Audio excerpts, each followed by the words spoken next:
reading of the year. Our guest is the poet Peter Twal.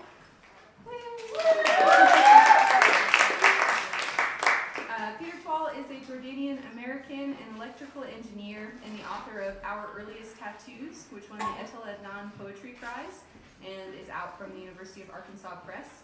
His poems have appeared in The Believer, Poem a Day, Best New Poets, Kenyon Review Online, West Branch, Ninth Letter, Gulf Coast, Quarterly West, and elsewhere. Peter lives in Phoenix, Arizona with his wife and his newborn son, who have also joined us.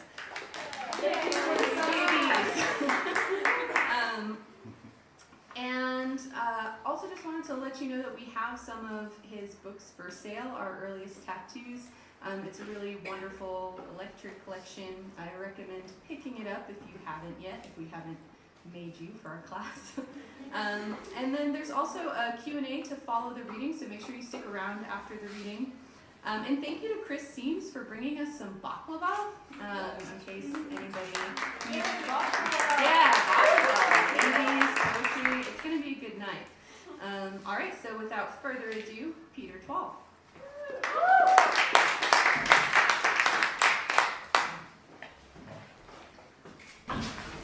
Good evening, everyone. Okay, thank you so much for that introduction, for bringing me here, and to Kim as well for helping coordinate so much of this.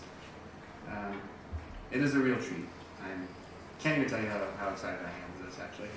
And to all the poets, or I should say all the writers who worked that day, just ridiculously talented group. So I'm excited to be here. I'm excited to be interacting with everyone, and to be part of this community for a couple days. It's really lovely. So, in that spirit of community, I'm going to begin with a poem that is not mine, but it's by a very talented poet whose work I admire greatly, Caitlin.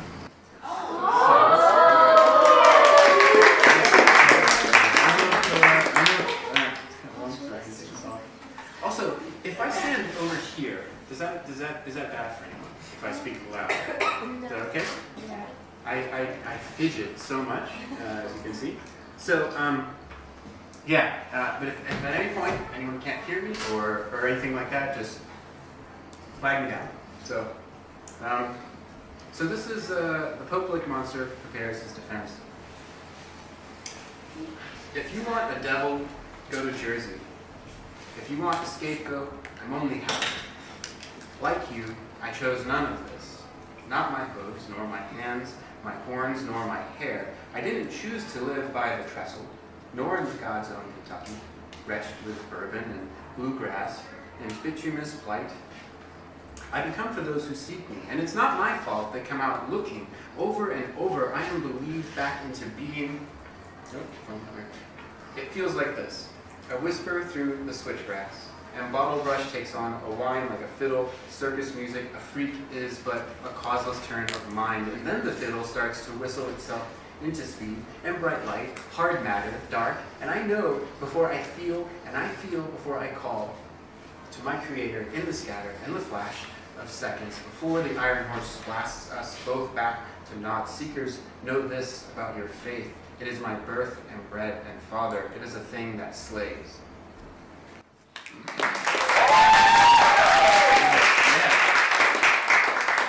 That is a wild poem. Thank you. Yeah. Are you kidding me? Thank you. Okay, so I'm going to read some poems from this book. It's a collection of sonnets, kind of. They were sonnets at one point, and some of them got shredded in the editing process, and I think a lot of them now are just kind of haunted by the sonnet form. So I'm going to read some of these, and I'm going to read some new poems, maybe 3 or 4, which are, I think, tonally different, and to me seem like completely different animals, but that's probably also how a parent will look at 2 of their children and be like, they seem completely different, and then someone else is like, put that shirt on that one, and it's the same kid. So we'll see. But we'll go through some poems. I'm going to tell a bad joke or 2 at some point. Yeah, it's my favorite thing. So. Anyway, thank you all for being here. This is so wonderful. Okay, I'll begin. It's called, this one's called It's the Memory of Our Betters. On the moon, a blue jay, unsure where it last left its nest, prays to St. Anthony, while on Earth someone incorrectly adjusts a thermostat and a museum of natural history explodes, creating more natural history.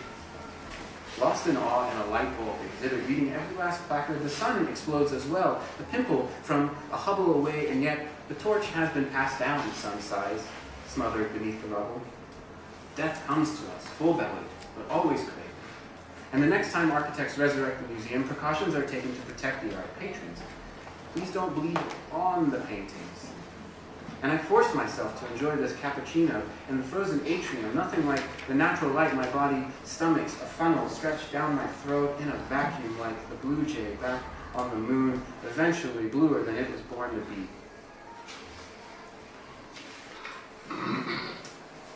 I have no plan when I do these things, so you have to forgive me for jumping around, but kind of just pick things as I go.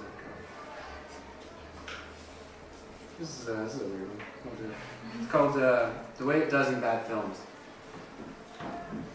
A radio bar, a static pops, and in your ID, imperfections. The bartender drags a discolored tongue across the bar top. Wiped clean my dead skin, my wanting to be left behind, to be the breadcrumbs and not the body, so sure of the body it's owed. Some seats down, you fold yourself into a paper bird missing one wing, just as a mic boom dips into view, and death's camera dolly rolls off its rails, your body's ablaze, a life climaxing in the perfect light, a folder-stamped repeat offender. Every one of your bruising kisses, the stamp of a crumbling country, and I left my passport feet by the front door. I look for you in my pocket and shake talons out of your crumpled form.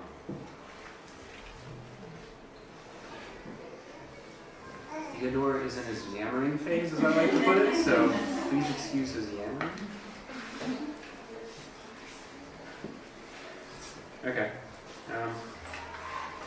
We'll do one more and then we'll kind of switch it up. Oh, I should say, these titles are not my titles. Or they aren't my words. They are all taken from the LCD Sound System song called All My Friends. And it is probably like, I don't know, the most important song to me, which is a strange journey in how it became that, but it's tied to a lot of people that I care greatly about, and I'm very much who I am because of who they are. And along the way, they introduced me to this song, and it got me thinking a lot about how, for a long time, all of my friends, we were all in the same place, and we're just not anymore, you know? And not everyone's around, and that's tough. So, anyways, these titles are all just lyrics from the song, and I tried to wrench them open, or the lyrics, that is, and write poems in between. Alright, this is You're Drunken Kids. And the only person I've ever known to sleep with a mouthful of crickets tunnels his way out of my chest, a spoonful at a time, until thick with placenta, holding a bouquet of roses to my throat, I SOS. If I spoon the glimmer of this radio long enough, will I be absorbed into its virgin static? Will I be a goosebump on the arm of God?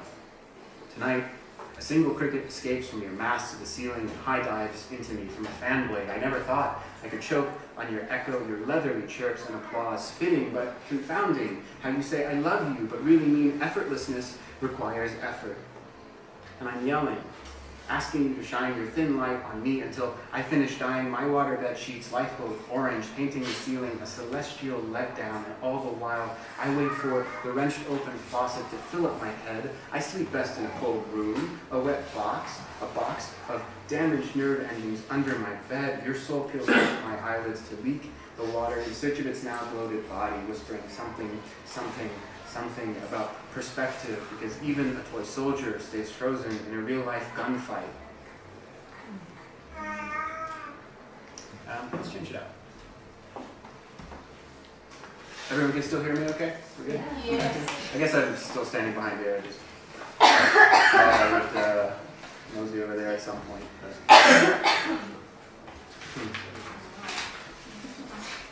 What about... So, yeah, let's do this one. This one's called Relative Quiet. A single fly in a house can feel like 1,000. The seed in a grape proudly elbows its way into a softball in your throat.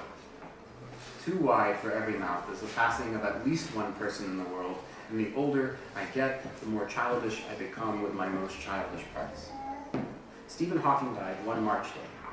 He also died every day before and after that, according to Stephen Hawking. Your life feels so weighty until you box it up and realize you're the sum of less boxes than you prayed for. It's an embarrassing arithmetic. You, who shows up early for movies and falls asleep in the parking lot with no one to wake you. Stephen went to sleep, they said. He also went wild-eyed. Mid-aria, his research said, you, who stars in the movies sometimes, are you beginning to see why cruelty seems a silly endeavor, why muscling down grief's dull ache scale by scale, how an anaconda consumes an alligator is the same as swallowing yourself whole. Some nights I drift off full sprint, tooth tied to the doorknob, without dreading tomorrow's set of smiles, because I'm already invested in uglier outcomes. I believe you, Stephen, and roll onto my side, steam my alligator, and there I allow myself the joyful moment to ponder the many places my reptile hides its heart, while counting the many crevices I hide mine. All right. So let's jump back to some sonnets. That poem is based on a lie.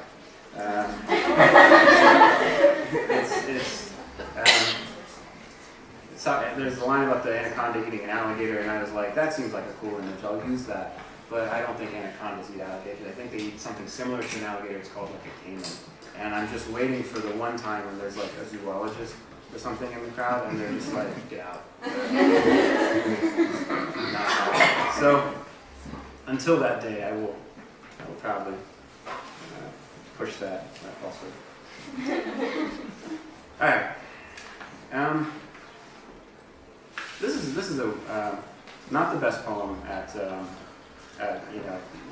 parties, because it's about torture, and it really changed the book when years back the Senate Intelligence Committee put out a report, like very deeply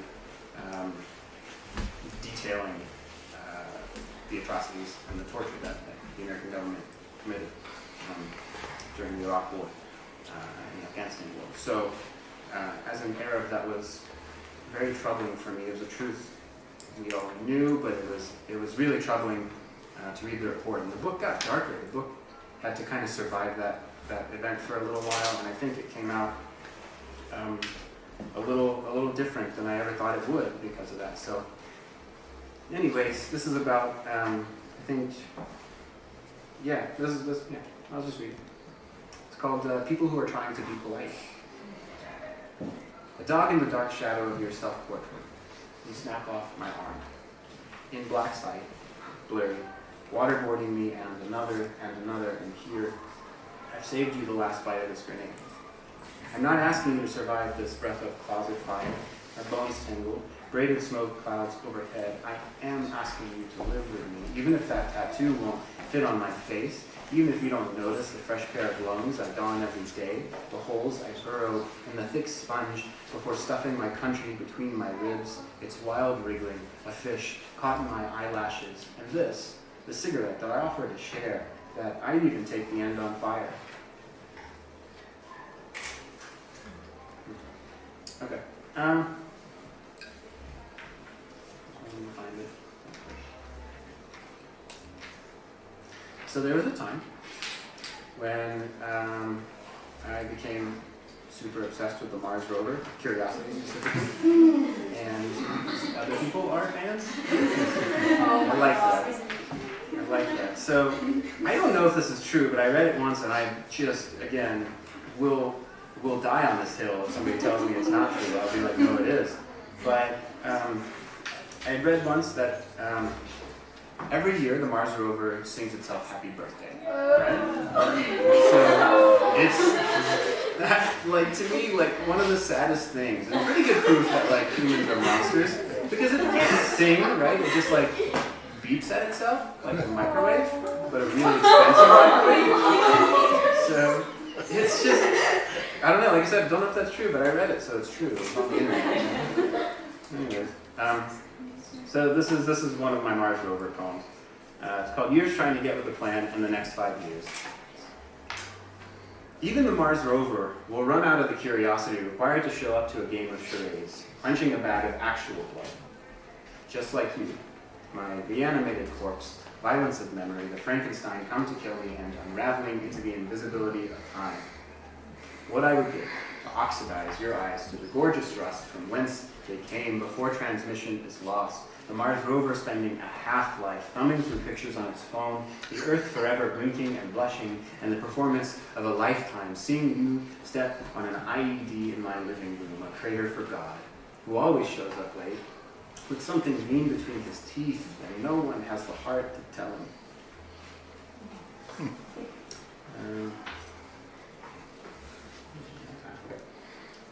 Let's do this. Okay, so a person walks into a church, and they walk up to the priest, and they say, "I've got a party coming up, and I need to rent a singing room." And the priest is like, "Do you need a choir?" And the person's like, "Okay, fine, whatever. I need to acquire a singing room."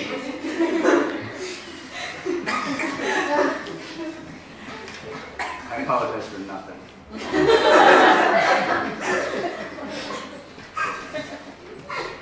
One of my favorites. Okay, let's do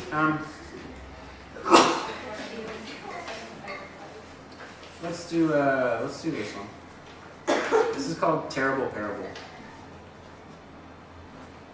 What I want is to touch everything in this life with the tender friction of a pallbearing palm. The deer on the roadside. Nurses a vulture's carcass, tonguing feathers back onto a body as best it knows, and I'm compelled by the motherless conundrum, instinct as algorithm. This is a terrible parable.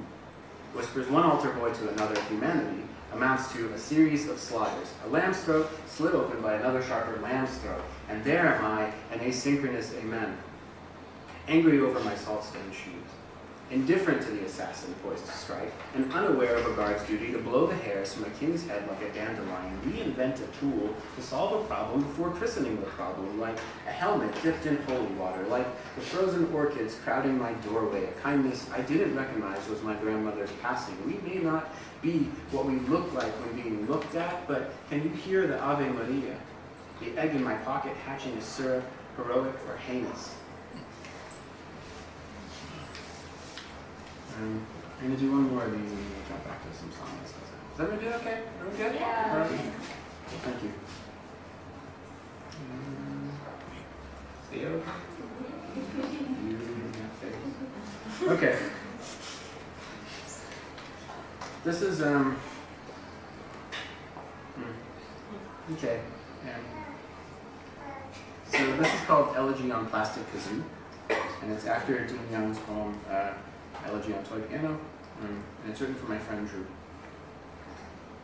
So many things in this life are unlike themselves in cartoons, but it took me finding a scorpion in Theodores' bathtub to admit it.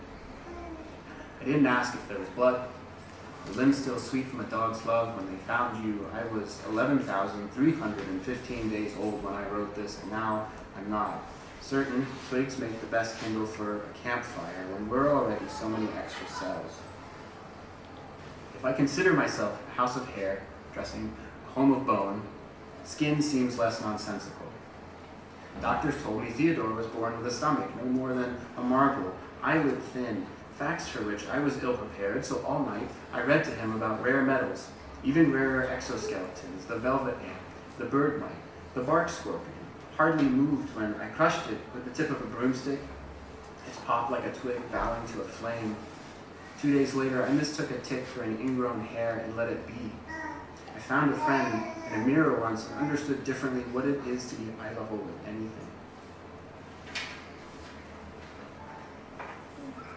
And so, that's a pretty imperfect poem, and I think it needs a lot of work now that I read it out loud. But, let's do some more weird sonnets. How about that, right?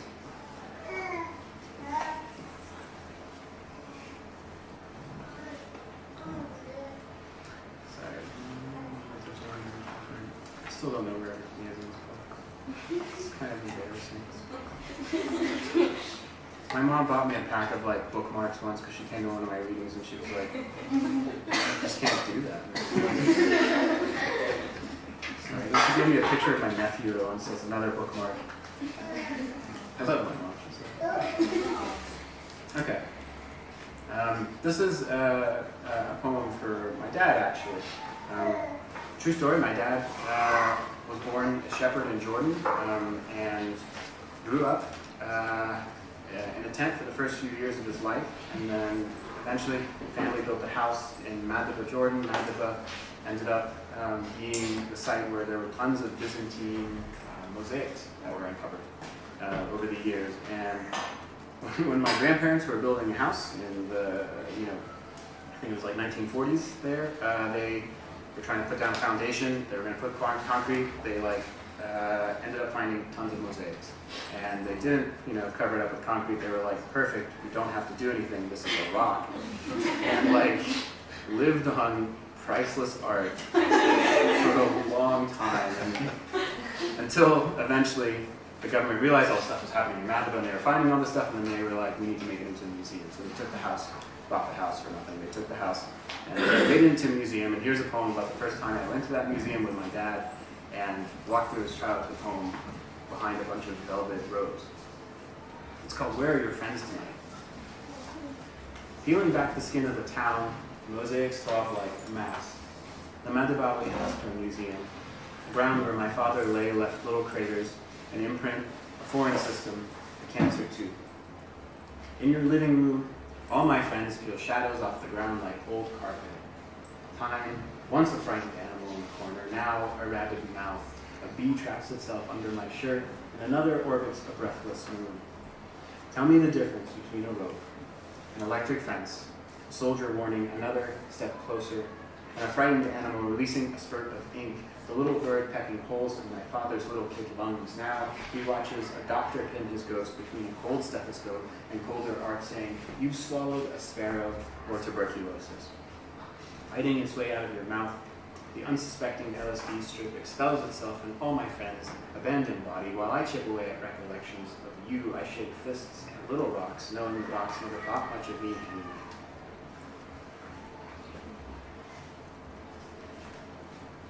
Alright, maybe just two more sonnets and I'll read one last new poem. Is that okay? Thank you.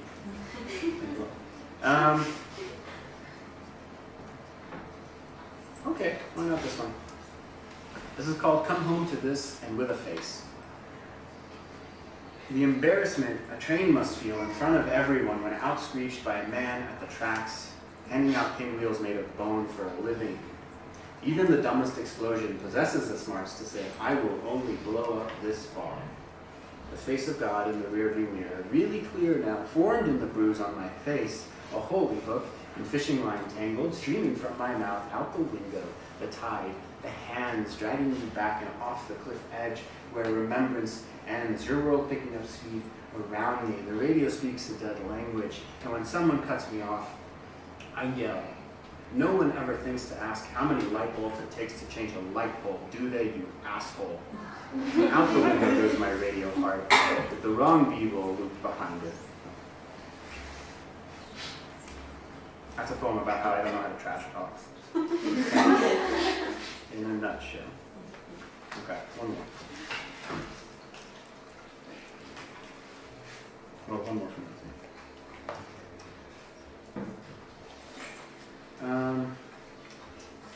Sorry.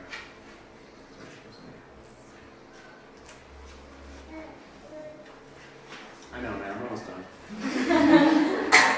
He fell asleep at the first reading, which was like, this is way better. It's a way greater endorsement. Okay, let's just, I'll read this one. It's another one titled, Where Are Your Friends Tonight? Even the birds can't find it in their bones to sing for food today. Is it easier from inside a cage? While the neighbor kids sell lemonade to the leaves, I ask for a portrait. Suddenly, I'm being framed for the thumbtacks, death left in your chair, right before God shot me a text to say, it'll be ironic, when all of their oversized hearts detonate against the insides of their rib cages. Birds, fatter and fatter and pop. On the downbeat in that hospital bed, your mechanical breathing reminds me of a little world's surface, cratering out of existence. Does the universe even care? God answers. Don't forget the $12 you earned this year. And I'm trying to put into words the euphoria of entering a space through an exit-only door. What have I ever loved too much?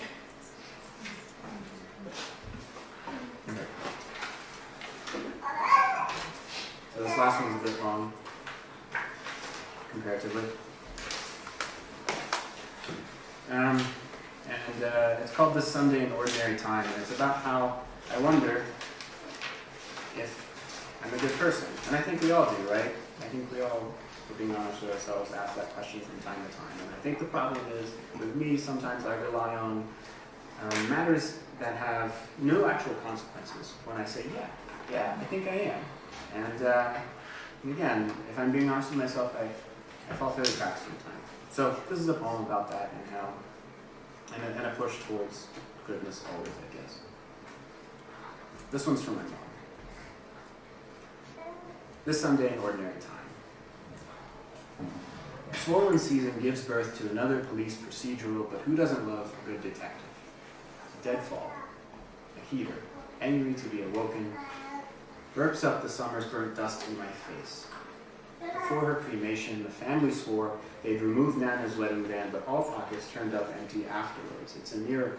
The ring hadn't been lost sooner, dancing from finger to finger as her body's bones made themselves known, like a barn caving in a beam at a time. Infection spreads like fire across a small town. I'm passing through Logansport today, the Sunday in Ordinary Time, barreling forward, 48 and a 30 to make mass when Mama says, "Why all this hurried death in your poetry?" Bells at noon. I daydream of picking open a tabernacle with a wiry hair from my beard and a hairline sliver of silver to gorge on my crisp God, half hoping Christ tries to intercede. The Bible tells me anyone who does evil hates the light, and no matter how brightly I bite back, the Bible never changes its mind. Lord, help me to discern the difference between persistence and insistence, indulgence and rigor in every laugh.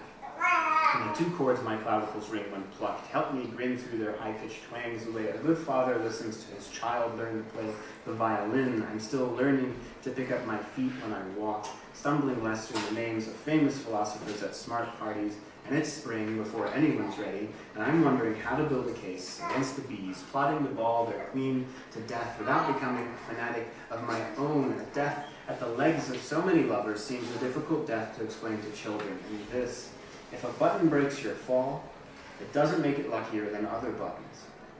Listen, squint, and it seems a simple addition, a kernel cooked in its own slick, and you, dear, dear, forgive me when I take you for steak and say nothing after a second Sazerac, after you unwittingly spread horseradish on your bread instead of butter. Thank you all.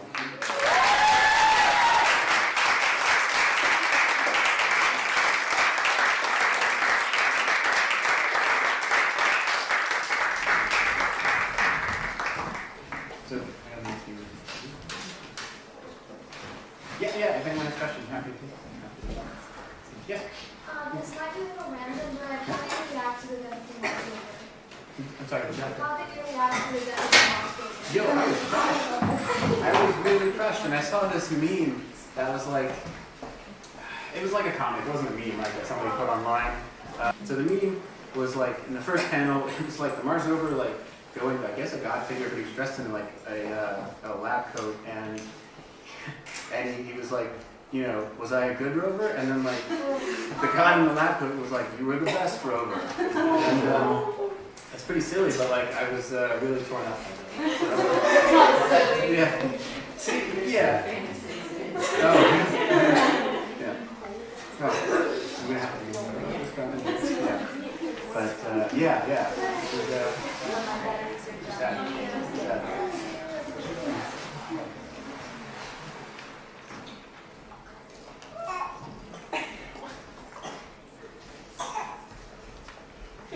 What led to the idea for like constructing this book around those song lyrics? Yeah. You know, I was obsessed with this song for a long time. In 2012, my friend Drew, who was in that other poem, and my friend Fielding came over to my apartment one time in New Orleans, and I hadn't seen them in a couple years. We went to high school together, we went to college together, I went to middle school even with Drew. And, we lived in the same city, we hadn't seen each other for years. And I was pretty embarrassed about that. And they came over, we had a great time, and like always, we listened to music. And they played that song. And there was something about it that really struck a chord with me. Because it was, the nostalgia was so pervasive, and it was so touching. And I don't know, there was something about it that just really spoke to me. But shortly after that, I moved out of Louisiana. And so whatever, opportunities I had to see my friends was cut down, a large amount. It was a fraction of what I had before, and that wasn't even much.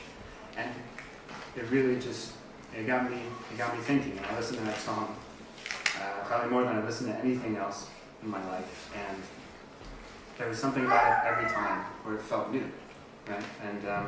And that ended up being, there's not a single poem in this book that I didn't draft without listening to that song, right?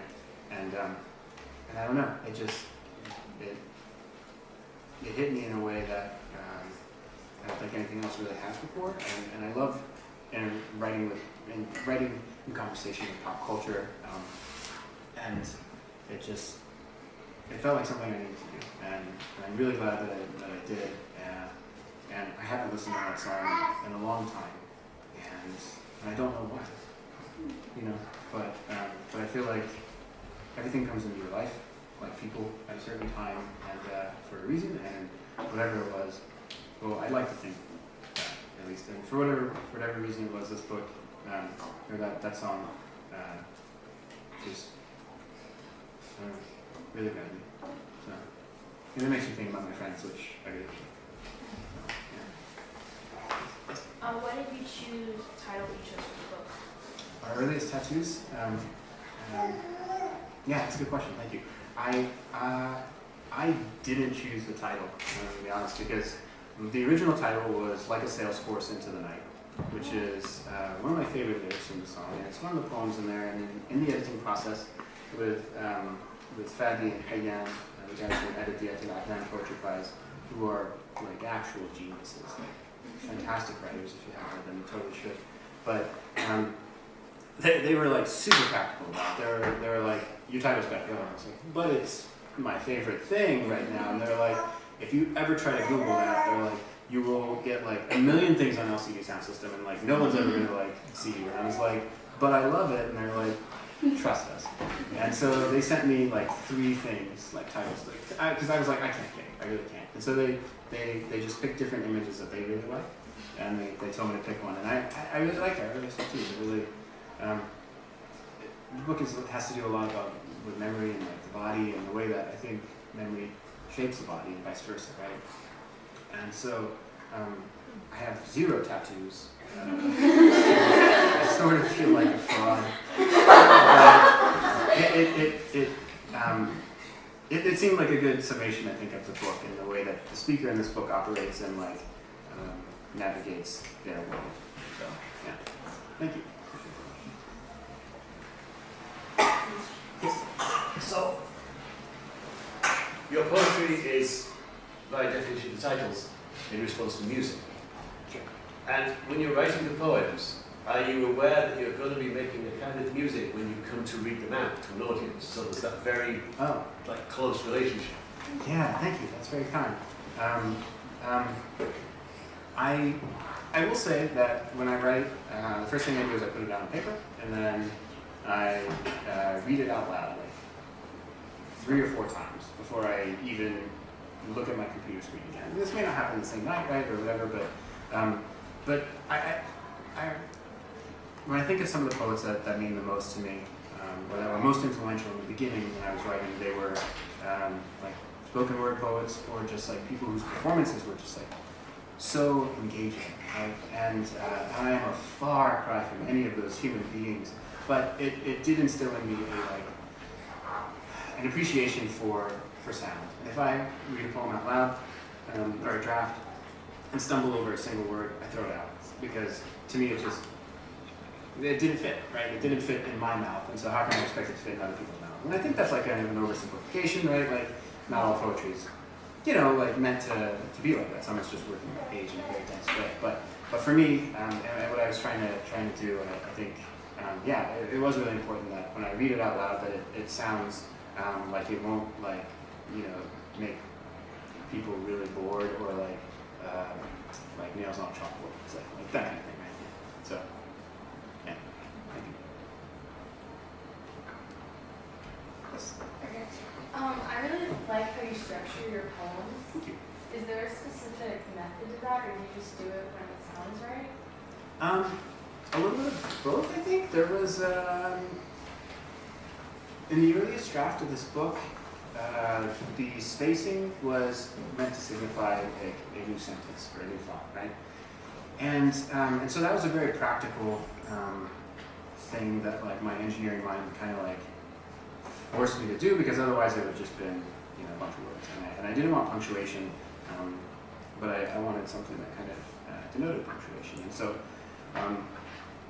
I'd say most of the way that the spacing is now is still because of that, right? It's because of trying to create, indicate that new sentence is made. But another 10%, let's say, is that to me it's supposed to be a mirroring of how we think and how we remember, because we rarely remember piece by piece, like one solid thought. I think we think something, we think about another thing, we return to that other thing we think about, right? And so the spacing to me was meant to be like how we pause our thoughts and like kind of eventually come back, and sometimes it's disjointed when we do, right? And so I acknowledge that these poems are messy in a way that things are in my head, I guess. So I don't know if that answers the question. Thank you. Appreciate the question. So you said that the poems are sonnets that kind of got put through a deconstruction process. What was that process like? A touch traumatic, but for the most part, really rewarding. But specifically, what it was again going back to Fabi and Hanya. They when they contacted me about the prize, I was just so shaken and so excited, and they have this very good cop bad cop attitude where Hayan is a professor at the University of Houston, and he's this very very he's so nice, and he's I've never been in a workshop with him, but I workshopped these poems with him for 2 days straight, and he just knows how to break things to you, right? Like when things need to be changed, he knows exactly how to tell you that it needs to happen. At the same time, he's just so encouraging about everything else. And then Fadi is a doctor who works in the ER, and he is very much like, if you don't do this, you will die. And so much of, this is on video, this is terrible, but I needed that, right? I needed that, so I flew out to Houston, and I spent 2 days with them in their homes, and for 10 hours a day we read the whole book, and not even line by line, but word by word, and they would cut, or they didn't, nothing was prescriptive, right? They were just this is what we think the poem is trying to say, and they would make markings and cut things out, right? And then at the end of it, I took home both stacks of paper from them and voice recordings of everything that we said in those 20 hours, and just rewrote the book basically with their guidance. And some poems came out similar, but for the most part, every one of them changed. I'd say a good 50%. And so, and the book needed that. It needed that. I'm so grateful for this poetry prize, because not only is it, I think, something that's vital for the Arab American community, and I'm honored to be part of it in some small way, but a lot of book prizes, as I understand it, are they pick the book because it's done, right, and they publish it. And these guys every year take on a project that they think shows in their words, it shows promise, and they put a lot of labor into it. And this book would have, I don't even remember what the book looked like before this, many manuscript form, and I'm so happy for them, and I'm really grateful for all their input. It absolutely changed the way that I write, even now. I hope that made up for the comment that if you ever watched this. Yeah. So, what was your feelings when you're writing a poem about the war that, like you said, it was very important to you? Yeah, thank you. Thank you for asking that.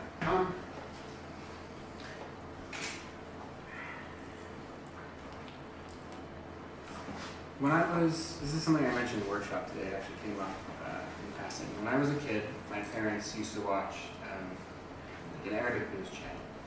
And on it, every night was some form of like random footage that showed like human bodies, just like dismembered, and like, you know, like people wailing and like mourning over these dead friends or relatives in the streets. And I was really, I looked at it like I can't handle that sort of thing. And I kind of like buried that for a long time. I didn't really think about it until, like I said, that torture report that came out, and at the same time, my uncle had a brain tumor and he was dying from cancer, and so these two events weirdly seemed not connected, but I was watching a body very close to me decompose, and then thinking back to all these bodies that were not decomposed, but like were just ravaged, right? And the fact that they were Arabs made it harder for me because I grew up around some Arabs, mostly. I went to a private school and I was around a bunch of kids, and nobody spoke Arabic, and no one was really like me, and I didn't realize the things that I was internalizing, and the hits I was taking when I was watching movies and seeing the way that Arabs were portrayed, right? And I think, again, going back to, sorry, this is so windy, but when I went back to that torture report and that came out, it became really important to me that I write out some of the bodies that I saw on the news, and also try to write other poems where the speaker's body is a collective body for Arabs, is like made to be like whole and like alive and happy. And there's a poem at the very end of the book which I'll read because it's really 4 lines, but this one I owe to Fadi because it started out as a really long poem, and he cut everything down to 4 lines, and he said, "This is the book, like right here." And it's true. It's everything I tried to do when thinking about the war, and like thinking about the way that Arabs are perceived in society and also portrayed in film and all this different stuff, and the way that I had to rewrite a lot of that in my own head. So it's called "You Always Knew You Were Tired. If I have to relearn my body, I will, with a mother's amazement, clapping together her baby's feet. If with a mother's amazement, clapping together her baby's feet, I relearn my body." And I think that's it. I think it came down to, it began with sadness trying to write the poems, and then eventually ended at a place where I realized that like there are so many people in my life who maybe are vilified, like in the news or whatever, but their bodies and their presences are so important to me, and so I had to end, I think, the book again. The Finance Guidance pointing it out. The book needed to end, I should say, on a note like that, a note of hope. So, thank you.